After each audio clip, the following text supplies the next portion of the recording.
UPPLआ BJPआनो BPFआबो BJPआनो हिमन्त बिश्व शर्मानि खोथा बाद होनानै प्रमद बर' बिथां एबा UPPLआ जेबो मावनो हाया।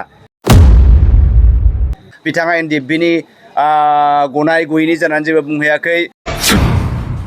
सभानि बिसायख'थि समावबो बिथाङा आंनि जानानै थथा चिरांनि प्रेसिडेन्ट हिसाबै गोबां रायजो राजानि गेजेराव एल' एला खामानि मावदों।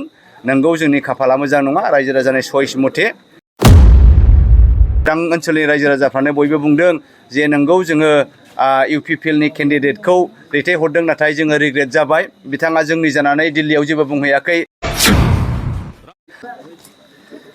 गिबि गिबिथारावनो गोबाव समनि उनाव खनसे फैफिनबाय, बेखायनो नैबे बाइ इलेक्सनखौ लोब्बा लाखिनानै गासै बे सिडली MLA तथा बिधान सभा समस्तिनि सिबिजाथाव मानगोनां रायजो राजा नोंथांमोननिसिम इन्डियान नेशनेल कंग्रेसनि जानानै आसाम प्रदेश कंग्रेस कमिटिनि साधारन सम्पादक जानानै आरो बिथां जोंनि सिडली समस्तिनि केन्डिडेट जानानै आरो जोंहा BTCनिनो सासे गुन गोनां अर्जुन कासुवा बिथांनि जानानै खुलुमबावबाय।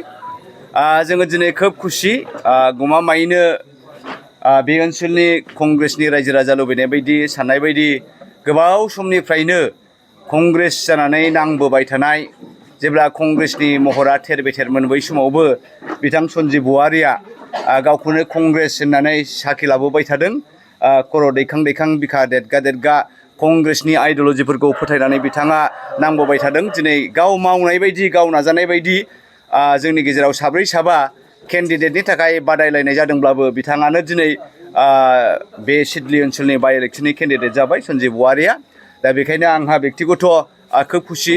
आरो थांनाय लकसभानि बिसायख'थि समावबो बिथाङा आंनि जानानै थथा चिरांनि प्रेसिडेन्ट हिसाबै गोबां रायजो राजानि गेजेराव एल' एला खामानि मावदों। नोंगौ जोंनि खाफाला मोजां नङा, रायजो राजानि चइस मथे जाय हक दिनै रायजो राजाफ्रा जों मिथिदों जे बे ओनसोलनि चिरां ओनसोलनि रायजो राजाफ्रानो बयबो बुंदों जे नोंगौ जोङो UPPLनि केन्डिडेटखौ दैथायहरदों, नाथाय जोङो रिग्रेट जाबाय। बिथाङा जोंनि जानानै दिल्लीयाव जेबो बुंहैयाखै। बिथाङा NDFBनि गनाय गैयैनि जानानै जेबो बुंहैयाखै। बे ओनसोलनि रायजो राजानि डेभेलपमेन्टनि जानानै बिथाङा जेबो बुंहैयाखै। गावसोर दिल्लीयाव थांनो मोजां जानायनि थाखाय रुपसिनि खोथाखौसो बुंदों। दा बेखायनो रायजो राजाफ्रा बे सिडली चिरां ओनसोलनि रायजो राजाफ्रा खोब असन्तुष्ट बिथां जयन्तनि सायाव अर्थात UPPLनि सायाव।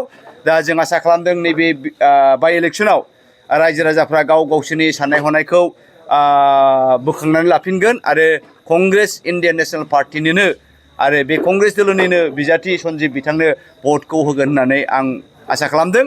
आरो बेखौनो खावलायदों नोंथांमोनहा, नाय कंग्रेसनोबो हो, बिथाङाबो सासे बर' बिमानि फिसा, बर'नि थै गोनां।